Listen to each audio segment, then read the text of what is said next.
დილის არხი რადიო იმედზე თეიკო ანჯაფერიძესთან ერთად მოგესალმებით დილა მშვიდობისა ბრუნდებით პირდაპირ ეთერში და ბრუნდებით ჩვენ სტუმართან ერთად წარმოგიდგენთ ჩვენ სტუმარს ლევან ნოძაძეს ძიუდოს ფედერაციის პრეზიდენტს და დღეს ჩვენ ვისაუბრებთ თბილისის გრანდსლემის შესახებ ვილოცავ ქართველ მედალოსნებს და წარმატებებს უსურვებ ასევე დღევანდელ ასპარეზობაში თბილისის მსოფლიო თასი პარაძიუდოში ხო დღეს ასეთი დღე გვაქვს ბატონ ლევან გილოცავთ თქვენს, იმიტომ რომ ფიქრობ, რომ საქართველოს წარმატებით წარდგა. მოგესალმებით, მივესალმები რადიო იმედს, თქვენს მსმენელს, თქვენს მაყურებელს. თლიანად ჩვენს გულშემატკივარს. დიახ. მადლობა მოწვევისთვის, მადლობა რომ ესე გიყვართ ძიუდო და ჩვენი გულშემატკივარი ხართ. მისთვის დიდი მადლობა. მადლობა თქვენ. მოდით შევაჯამოთ, როგორ ჩატარდა, როგორ შეაფასებდით, რა მოლოდინები იყო? წელს უმასპინძლეთ თბილისის გრანდსლემს 2025, სადაც მონაწილეობდა 51 ქვეყანა და 400-მდე მონაწილე იყო. და საკმაოდ ემოციური შთამბეჭდავი ემოციებით დატვირთული გამოდგა ეს გრანდსლემი. ჯამში საქართველოს ნაკრებმა მოვიპოვეთ 9 მედალი, სადაც 2 იყო ოქროს, უმაღლესი სინჯის, 2 ვერცხლის და 5 ბრინჯაოს. რა თქმა უნდა, ქართველი გულშემატკივარი ყოველთვის დაკვეთას გვაძლევს, რომ მაქსიმალური მედლების რაოდენობა უნდა იყოს, უნდათ რომ ყველა წონაში ყველა მედალი აიღოს, ნუ ეს შეუძლებელია. მაგრამ შესაძლებელი ის არის, რომ 9 მედალი ავიღეთ, ეს ძალიან კარგი შედეგია.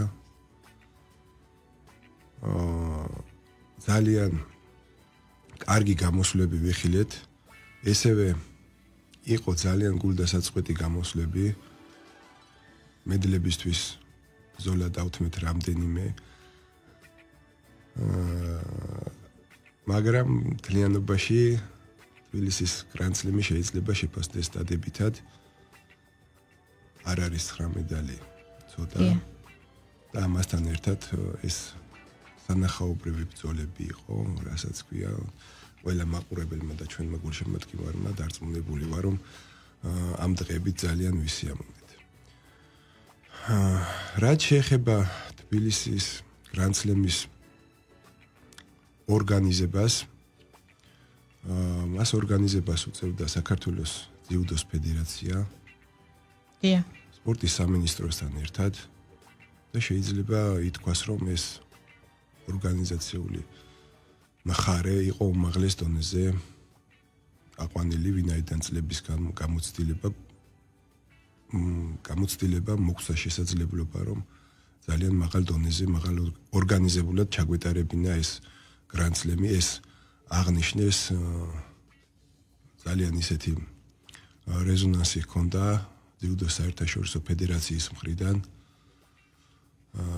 ბატონმა მარიუს ვიზერმა უმაღლესი შეფასება მისცა. დიდი მადლობა გადაგვიხადა ასევე სხვადასხვა დელეგაციებმა და რა თქმა უნდა სპორტის სამინისტროს გვერდში გვედგა და სპორტის სამინისტროდან უმაღლესი შეფასება დავიმსახურეთ. ასე რომ ძალიან მაგარი დღეები გქონდა ეს 3 დღე და დიდი მადლობა მინდა გადაუხადო ამისთვის. სპორტის სამინისტროს, ჩვენს ფედერაციის მთელი გუნდს, ჩვენს რამდენად მნიშვნელოვანი არის აი ასეთი ღონისძიებების ჩატარება? ესეთი ღონისძიებების ჩატარება ძალიან მნიშვნელოვანია. როგორც ქვეყანაში ძიუდოს განვითარებისთვის, ჯანმრთელი ცხოვრების წესის დამკვიდრებისთვის, ასევე რა თქმა უნდა მთლიანად ჩვენი ქვეყნისთვის უამრავი ვიზიტორი ეწვევა ხოლმე ესეთი ტურნირების დროს ჩვენს ქვეყანას. და რა თქმა უნდა ეს ძალიან კარგი მხარეა, რომ ჩვენი ქვეყანა კიდევ უფრო მეტად გაიცნოს მსოფლიომ და მოუყნონ თავის მეგობრებს, ოჯახის წევრებს, რომ არსებობს ესეთი ლამაზი ქვეყანა საქართველო, ალბათ მოუწოდებენ რომ ჩამოვიდნენ და თავის თავზე გამოცადონ ის ყველაფერი სტუმარ მასპინძლობა ეს ჩვენი ტრადიციები, ჩვენი ლამაზი მხარე დაათვალიერონ და რა თქმა უნდა ეს დადებითად აისახება. სამომავლო გეგმები როგორი არის, ანუ ვიცით უკვე, თქო დადასტურებული ფაქტი არის, რომ საქართველოს ევროპის ჩემპიონატსაც უმასპინძლებს, როდის იქნება ეს და ამ შემთხვევაში როგორ მოიპოვა საქართველოს მასპინძლობის უფლება და რა კრიტერიუმების დაკმაყოფილება უწევს ქვეყანას? ეს ძალიან დიდი მონაპოვარია, ნამდვილად დადასტურებულად შემიძლია ვთქვათ, რომ უკვე 2026 წელს უნდა უმასპინძლოთ ევროპის ჩემპიონატს. ეს ევროპის ჩემპიონატი უკვე ტარდება მეორედ, პირველად 2009 წელს ჩატარდა, შემდეგ ჰქონდა პაუზა, ესე რომ ვთქვათ, რამდენიმე წელი, მაგრამ ეხლა ჩვენ შევძელით და დავიბრუნეთ, მოვიპოვეთ. აი ზუსტად ამ მაღალი დონის ორგანიზებით, ჩატარებით შეჯიბრები ჩვენ მოვიპოვეთ ნდობა საერთაშორისო და ევროპის ფედერაციის, რომ კეთილინება გამოიჩინათ და იმ საშუალება მოეცათ ჩვენთვის გვემასპინძლა ზუსტად ევროპის ჩემპიონატისთვის. ევროპის ჩემპიონატი გაიმართება, როგორც მოგახსენეთ, 2026 წლის აპრილის თვეში. და ეს კონტინენტის პირველობა, რასაც ქვია, ძალიან ბევრი, ეს ერთ-ერთი მნიშვნელოვანი მოვლენა იქნება 2026 წელს ქართული სპორტის ისტორიაში და ძიუდოში. ხომ საერთოდ ევროპის უამრავი ქვეყანა ჩამოვა, უამრავი მონაწილე და ქართველი მაყურებელი, ქართველი გულშემატკივარი ხილავს არაერთ ტიტულოვან და გამოჩენილ ძიუდოისტს შეიძლება ჩვენ თვალწინ დიდი ალბათობით ახალი ჩემპიონები დაიბადნონ და ამიტომ ესეთი ტურნირები ძალიან მნიშვნელოვანია ქვეყნისთვის. კიდევ გავიმეორებ, როგორც ჩვენ ქვეყანაში ძიუდოს განვითარებისთვის, სპორტისთვის, ასევე ძალიანად ქვეყნისთვის არის მნიშვნელოვანი. წლევანდელი წელი, მოდით ეს 2026 წელი, ძალიან მნიშვნელოვანი, მაგრამ დღე წელს თუ იქნება კიდევ მნიშვნელოვანი ღონისძიებები. წლევანდელი წელი, ესე რომ ვთქვათ, ძალიან დატვირთულია. ეხლა ხან უმასპინძლებთ გრანდ სლემს, სულ მალე უმასპინძლებთ ჭაბუკების ევროპის თასს, კადეტები, ესე ქვია ოფიციალურად ჭაბუკები, რომელიც არის 17 წლამდელი თანაკრები, გოგონები და ბიჭები. თბილისი უმასპინძლებს ევროპის თასს. უკვე 20 ზუსტი რიცხვი რომ გავიხსენოთ, 25 ქვეყანა არის უკვე დარეგისტრირებული. 225 მონაწილე უკვე და ამას კიდევ დაემატება ქვეყნები და რა თქმა უნდა შესაბამისად რაოდენობა სპორტსმენების. შემდეგ გორი უმასპინძლებს უკვე უფროსებში ევროპის თასს, რომელიც პირველად ტარდება გორში და ძალიან მნიშვნელოვანია. ესეც ზოგადად ძიუდოსთვის და ქვეყნისთვის. ასე რომ წინ საინტერესო წელი. საინტერესო თვეები გველოდება 2025 წელს, რაც შეეხება საერთაშორისო ტურნირებს. ძალიან დატვირთული. რამდენიმე ტურნირი გვაქვს, შიდა ტურნირებზე, რა ვიცი, იმდენია სალაპარაკო, იმდენი შიდა ტურნირი გვაქვს, რომ მოკლედ ორშაბათიც და სამშაბათიც რო შაბათ-კვირად იყოს, ალბათ იქაც ჩავატარებდით. ხოლმე შიდა ტურნირები ძალიან ბევრი გვაქვს, ყოველ შაბათ-კვირა გვაქვს დატვირთული, მაგრამ ეს საერთაშორისო ტურნირები, რა თქმა უნდა, ორმაგად და ძალიან მნიშვნელოვანია. ბატონ ლევან, 9 მედალი, ეს როგორც უკვე დასაწყისში ვთქვით და კიდევ ერთხელ გილოცავთ და ულოცავ სპორტსმენებს, რა თქმა უნდა, გულშემატკივრებს, ეს კარგი შედეგი არის, ძალიან კარგი შედეგია, ხო? და განებივრებულები ვართ, ხო? საქართველოს გულშემატკივარი, განებივრებული არის გამარჯვებებით და როგორ ფიქრობთ, რა არის მთავარი მიზეზი, რატო ვართ ასეთი წარმატებულები სპორტის ამ სახეობაში და მოდი მოდით ქართული ჭიდაობის გავლენაზეც ვისაუბროთ. აუცილებლად, როდესაც ვსაუბრობთ ქართულ ძიუდოზე, არ შეიძლება არ ვისაუბროთ ქართული ჭიდაობის გავლენაზე. სწორედ მისი წიაღიდან მოდიან ის ლეგენდები ქართული ჭიდაობის წიაღიდან, რომლებიც ესე ნამდვილად გვანებივრებენ და ანებივრებენ ქართულ გულშემატკივარს.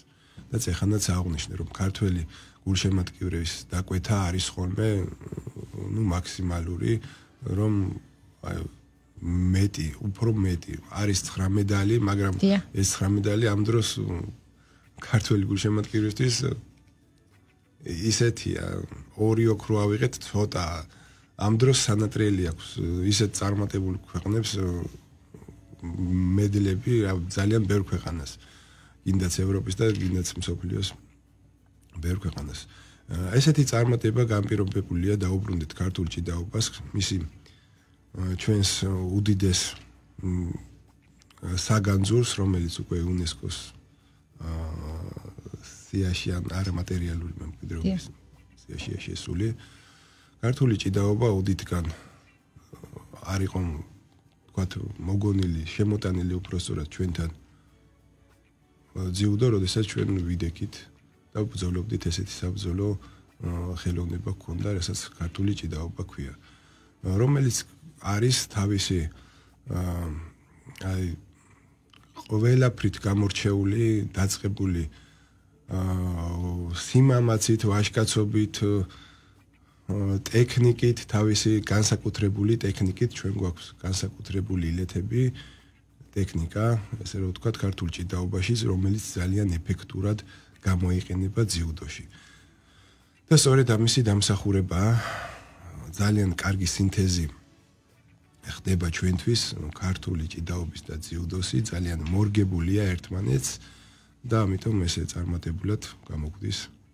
ანუ საკუთარი ხელწერა გვაქვს ამ მიმართულებით. კი, საკუთარი ხელწერა გვაქვს ქართველებს, საკუთარი სტილს ვეძახით ხოლმე.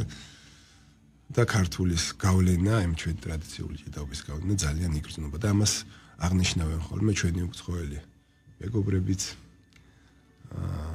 სპორტსმენები, რომ განსაკუთრებული გაქვთ და რა არის ეს განსაკუთრებული, ჩვენ ყოველთვის დიდს ვიშერთ ხოლმე ქართული ჭიდაობისკენ და ვაჩვენებთ ვიდეოებს, აი ჩვენი განსაკუთრებული ეს არის და ბატონო ლევან, როგორ უყურებს ფედერაცია და რამდენად მიიჩნევთ მნიშვნელოვნად კონკურენციას წონებს შორის, ხო? სხვადასხვა შედეგი გაქვს, ეგეც მნიშვნელოვანი საკითხი არის, როდესაც ჩვენ ვსაუბრობთ ძიუდოზე. კონკურენციას რაც შეეხება ძალიან დიდი კონკურენცია არის. ძალიან დიდი კონკურენცია თითოეულ ზონაში. დიახ. და ეს გვაძლევს სწორედ იმ მაღალი ხარისხის სტანდარტს სპორტსმენებს, რომლებიც ესე გამორჩეულად და მაღალი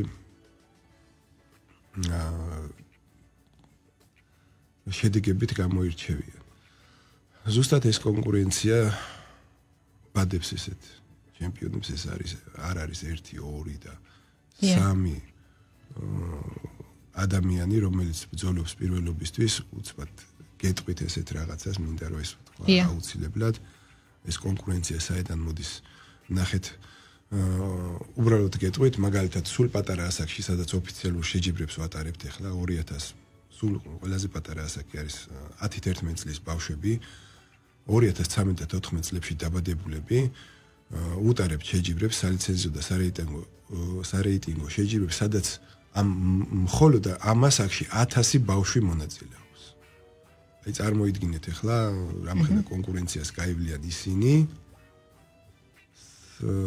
სანამ მიაღწევენ და დაიმკვიდრებენ ადგილს საქართველოს ძიუდოს ნაკრებში, მთავარ ნაკრებში. 1000 ბავშვიდან, აი სულ პატარა 10-11 წლის ბავშვები, 1000 ბავშვია და იქიდან უნდა ერთი რჩეული ამოერჩეს და რა თქმა უნდა ეს არის ყველანაირად გამოწვდილი, გამოუძმენდილი და ჩამოყალიბებული სპორტსმენი. ანუ ეს ნიშნავს, რომ პოპულარული არის სპორტის სახეობა საქართველოში და რა არის მაინც ძიუდოს მთავარი მაგია, მოდით ამასაც ვისაუბროთ. კი, ძალიან პოპულარული გახდა საქართველოში ძიუდო. იყო თავიდან და შემდეგ ესეთი ტალღა იყო, როდესაც 2000 განსაკუთრებული ტალღა ბავშვების და მოყვანა 2004 წელს ზურაბ ზვიადაური გახდა ჩემპიონი. აი მაშინ ვიგრძენით ყველა რაღაცა ეს მასიურად ეს ბავშვებმა ოდინება დარბაზებში. ამას შემდეგ დაერთო რა თქმა უნდა ირაკლი ცირეკიძე ოლიმპიურ ჩემპიონებს ჩამოთვლის შემდეგ ლაშა შავდათუაშვილი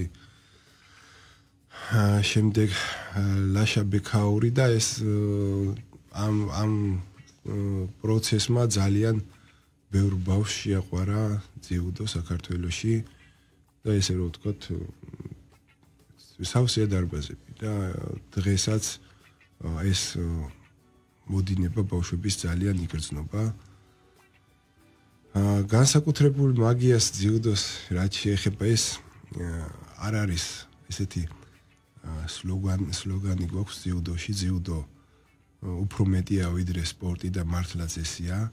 ეს განსაკუთრებული მაგია ალბათ აიხსნება იმით რომ ძიუდოს აქვს თავისი არა მარტო საბრძოლო ხელოვნება, საბრძოლო ხელოვნებაში თავდაცვით ხელოვნება არის და აქვს თავისი პრინციპები, სადაც განსაკუთრებული ადგილი ეთმობა ერთმანეთის პატივისცემას, თავმდაბლობას, თავშეკავებას, თვითანალიზს და ეს პრინციპები ძალიან ისეთია პატივსაცემია და მოსწონთ მშობლებს ბავშვებსაც რომ უნდათ რომ ესეთი წესიერი, მოწესრიგებული, დისციპლინირებული შვილები ყავდეთ და ალბათ ესეც არის ზუსტად ამავე დროს მინდა თქვა რომ ევროპის მრავალ ქვეყანაში ეს მეცნიერულ დონეზე დადასტურებულია რომ მაგალითად 4-დან 6 წლამდე აძლევენ ევროპის მრავალი ქვეყანა ისეთები როგორიც არის საფრანგეთი, გერმანია, ჰოლანდია და ესე შემდეგ რეკომენდაციას ყველა მშობელს რომ 4-დან 6 წლამდე ბავშვების პატარა ბავშვები ატარონ ძიუდოზე, ну ის არ არის ის ძიუდო ხლა რასაც ჩვენ ტატამზე უყურებთ, ეს არის რაღაც აქტივობები ძიუდოსთან დაახლოებული, რომელიც მრავალ მხრივ როგორც გონებრივად, ასევე ფიზიკურად ავითარებს ბავშვებს და ეს რეკომენდაცია არის 4-დან 6 წლამდე ატარონ ძიუდოზე და შემდეგ ნებისმიერი სპორტისთვის შეუძლიათ რომ ჩააბან ესე რომ ვთქვათ ნებისმიერ სპორტში იმდენად აი მრავალფეროვანია განვითარების მხრივ როგორც ფიზიკურად ისე მენტალურად ასე რომ ძიუდოში გამოვლილი ბავშვი და ადამიანი თავის შესაძლებლობებით აქვს ძალიან ბევრი შესაძლებლობა ბავშვთა მწვრთნელი მოდი თქვენ კარიერასაც შევეხოთ აი ამ მიმართულებასაც რა შევეხოთ და პირველად როდესაც მოდიან თქვენთან აი რასეუბნებით პირველი სიტყვები როგორ აცნობთ მათ სპორტის აი ამ სახეობას მოკლედ მთელი ჩემი ცხოვრება ეძღვნება ძიუდოს მე არანაირი საქმე არ მქონია სხვა და დავიწყე რა თქმა უნდა სპორტსმენობით მე რაღაც პერიოდის განმავლობაში რამები და ესე შემდეგ და მალევე დავიწყე მწვრთნელობა ესე რომ ვთქვათ ეს არის ჩემი საყვარელი საქმე ბავშვებთან ურთიერთობა ძალიან ისეთია ემოციური ჩემთვის დღესაც მიუხედავად იმისა რომ ხელმძღვანელობ ძიუდოს ფედერაციას მე დღესაც ტატამზე ვდგავარ ზუსტად აი დამწყებ ბავშვებთან და მათთან ურთიერთობა არის განსაკუთრებული ვეუბნები ბავშვებს ძირითადად მოდიან ვისაც იციან უკვე ბავშვებმა სად მოდიან და მე რა თქმა უნდა უხსნი ძიუდოს მნიშვნელობას და სწორედ აი რაც ახლა იმაზე გამომახვილა ყურადღება გარდა იმისა რომ შეიძლება გაიზარდო დიდი სპორტსმენი მე ვეუბნები ხოლმე ბავშვებს ამას ხშირად შეიძლება მრავალ მხრივად გამოვიყენოთ ძიუდო ცხოვრებაში ელემენტარულად დაცემა მაინც რომ ვისწავლოთ აი გულისხმობ იმას რომ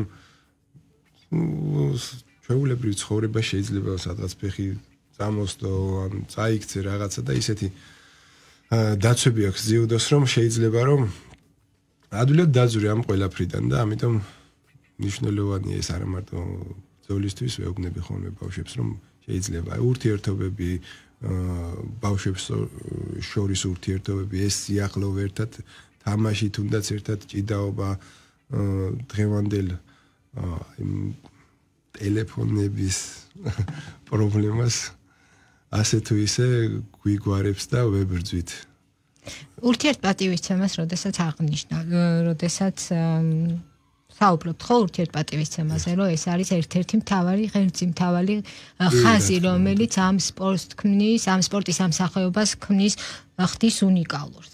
აი რაში გამოიხატება თვითონაც, აი როდესაც ტატამზე დგანან ხო სპორტსმენები და როდესაც ასეთი დონის შეჯიბრებაზე გვაქვს საუბარი, აქაც ეს არის ერთ-ერთი წამყვანი, ხო? კი, რა თქმა უნდა, ამას ძალიან დიდი ყურადღება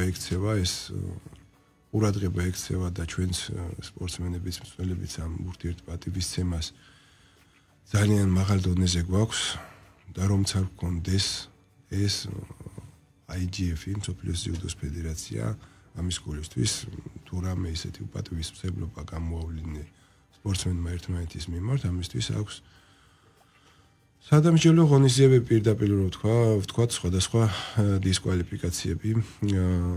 ამას რომ თავი დავანებოთ, ეს ჩვენში წდევს საერთოდ ყველა მებრძოლში თუ ერთმანეთის პატივისცემა არ იყო, იქ რა ტიტულზე ალაპარაკი, რა შედეგზე ალაპარაკი, თუ ეს პატივისცემა, რასაც ქვია, ადამიანური ერთმანეთის მიმართ არ ქონდა, მაშინ ყველაფერს აზრი ეკარგება და ეს ძალიან ისეთი ხაზგასმული გვაქვს ეს მოწიწება, პატივისცემა, მეტოქის მიუხედავად იმისა მარცხის თუ გამარჯვების შემთხვევაში ამას ძალიან ხაზგასმულად ვაკეთებთ, მიუხედავად იმისა, რომ შეიძლება ემოციურად წაგებული ნერვიულობდეს, ანუ რაღაცა არ უნდადეს, თქვათ იმ ეიფორიაში იყოს და დამშვიდობება ყოველთვის მსაჯი ისე არ გაუშვებს ტატამიდან თუ ერთმანეთს ისევ არ მიესალმნენ, არის ხოლმე ესეთი შემთხვევები, რომ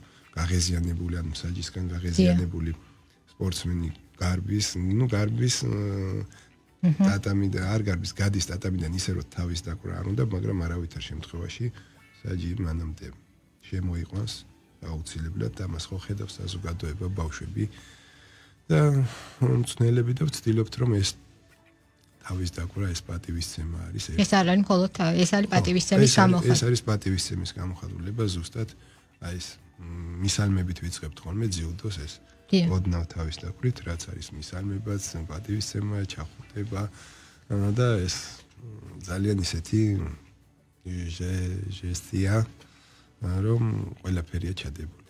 რესპექტ.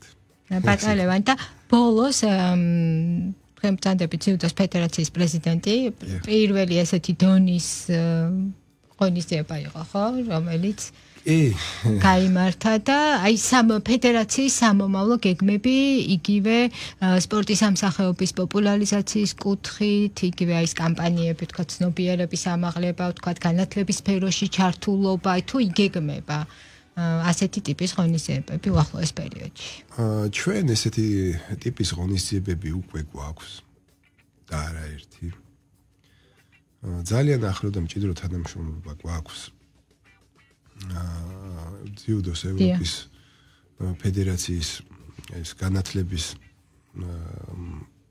კუთხით ჩართულები ვართ ასევე მწვრთნელთა გადამზადების უამრავ პროგრამაში და ეს რეალურად მუშაობს და ეხლა ხან საშუალება მოგვცეს რომ აქ საქართველოში შეძლებოდათ ჩვენს მწვრთნელებს უკვე გადამზადება გაიარონ და 18 კვირიანი პროგრამა გვაქვს უკვე ჩართულები ვართ სადაც აღებული ამ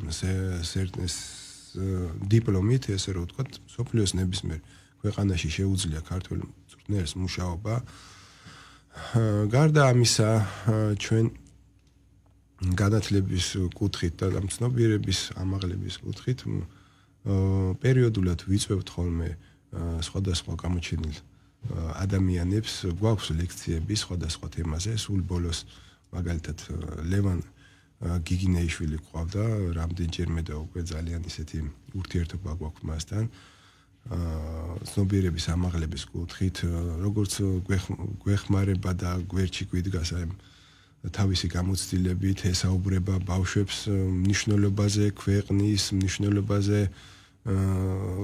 თუ როგორ უნდა წარმოვაჩინოთ ჩვენი ქვეყანა უფრო მეტად და ესეთი საგანმანათლებლო მხარე ძალიან აქტუალური აჩვენთვის და უკვე გვაქვს ეს პროგრამები და კიდევ არის სხვადასხვა უამრავი პროგრამა, ამიტომ კიდევ ერთხელ გავიმეორებ, რომ ძიუდო არ არის მარტო ძიუდო უფრო მეტია ვიდრე სპორტი.